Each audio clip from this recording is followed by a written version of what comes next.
Postal ভোটে অ্যাপের কোনো জটিল অ্যাপের কোনো ধরনের কোনো ইস্যু কিন্তু আজ পর্যন্ত পাওয়া যায় নাই। একজনের ভোট আরেকজন দিচ্ছেন, এই ধরনের কোনো ইস্যু নাই। অ্যানোনিমিটি নিয়ে কোনো ইস্যু নাই, সিকিউরিটি নিয়ে কোনো ইস্যু নাই।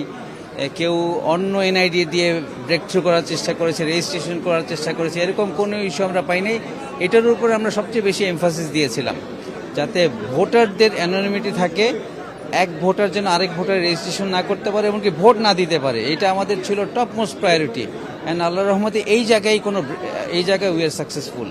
এটা আমাদের প্রবাসী, আমাদের ভোটাররা বলেছেন, আমাদের এই মোবাইল অ্যাপ যারা এখানে ইলেকশনের অবজারভার হিসাবে এসছেন বাইরের থেকে, ওনারাও দেখে বলেছেন যে ওনারা এটা অন্য দেশে এরকম দেখেননি আমরা যেভাবে কাজটা করেছি। সো ওদিক থেকে কিন্তু অ্যাপের সুরক্ষা বলতে বা একজন ভোটারের যে ডেটা প্রাইভেসি, ওগুলার থেকে I can assure everyone that this is 100% full proof. যেটা হয়েছে প্রবাসে, যখন আমাদের ব্যালটগুলো যাচ্ছিল তখন কিছু কিছু জায়গায় একসাথে অনেকগুলো গেছে, and this is absolutely normal. Because আমাদের যারা জেমিটেন যোদ্ধা, not only Bangladesh, India, Pakistan, Nepal, তারপরে শ্রীলঙ্কা, নাইজেরিয়া, ইজিপ্ট, ইয়েমেন, ওনারা সব একখানে থাকেন। একটা এলাকায় সৌদি আরব হতে পারে, কুয়েত হতে পারে, বাহরাইন হতে পারে, সবখানে একটা বিল্ডিংয়ে কি কোনো রুমে কেউ 2 জন, কোনো রুমে 4 জন, কোনো বিল্ডিংয়ে 3000, 5000, 100, 500 এভাবে করে থাকেন।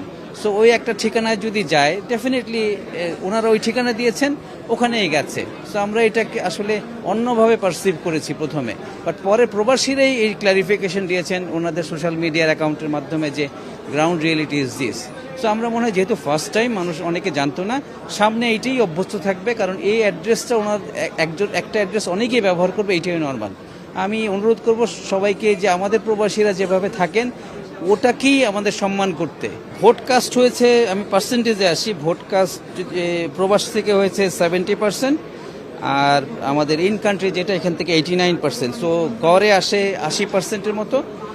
আর এখানে শুধু ভোট কাস্ট হয়েছে, কিন্তু রিটার্নিং অফিসার অ্যাকসেপ্ট করেছেন কতগুলো, দ্যাটস ইম্পর্টেন্ট। কারণ ওখানে ছিল কিউআর কোড স্ক্যান করা ইজ ম্যান্ডেটরি। কারণ কিউআর কোডের স্ক্যানের কয়েকটা ধাপ ছিল, শুধু এমন না যে আমি মোবাইল খুলে কিউআর কোড স্ক্যান করলাম, নো। কিউআর কোড স্ক্যান মানে হচ্ছে প্রথমে মোবাইল অ্যাপে লগ ইন করতে হবে, লগ ইন করার পরে লাইভলিনেস চেক করতে হবে যে আমি ছাড়া অন্য কেউ ঢুকে নাই, যেই ভোটার রেজিস্ট্রেশন করেছেন উনি ছাড়া অন্য কেউ ঢুকে নাই, নিশ্চিত করা। তারপরে ছিল সেলফি তোলা। সেলফি যখন কনফার্ম হবে এখানকার ডেটাবেজের সাথে, তখনই এই কিউআর কোডটা ওপেন হবে, এর আগে ওপেন হবে না। তারপরে উনি কিউআর কোড স্ক্যান করেছেন, তার মানে যে ব্যালট রিসিভ করেছেন, রিসিভ করার পরে যখন উনি 21 জানুয়ারির পরে যখন অ্যাপে ওপেন হয়েছে, প্রার্থী প্রতীক দেখানো হয়েছে, তো আমরা 21 তারিখ আসলে পারিনি, আমরা পেরেছি 22 তারিখ রাত থেকে অ্যাপে দেখানো শুরু করেছি। তো উনি যখন আবার এই যে ভোটদান করবেন, তখন কিন্তু আবার একই প্রক্রিয়া কিউআর কোড স্ক্যান করতে হচ্ছে। তো ওই কিউআর কোড স্ক্যান করার পরেই কিন্তু উনি তারপরে ম্যানুয়াল প্রক্রিয়ায় ভোটটা দিয়েছেন, ভোটটা দিয়ে পোস্ট অফিসে ড্রপ করে বাংলাদেশে আসছে। সো ওই কাস্টিংয়ের সাথে যে আমরা এখানে লাইভ এটা মনিটর করছি, ওখানেই এসছে যে দেশ বিদেশ মিলে আমাদের 80% হলো ভোট কাস্ট।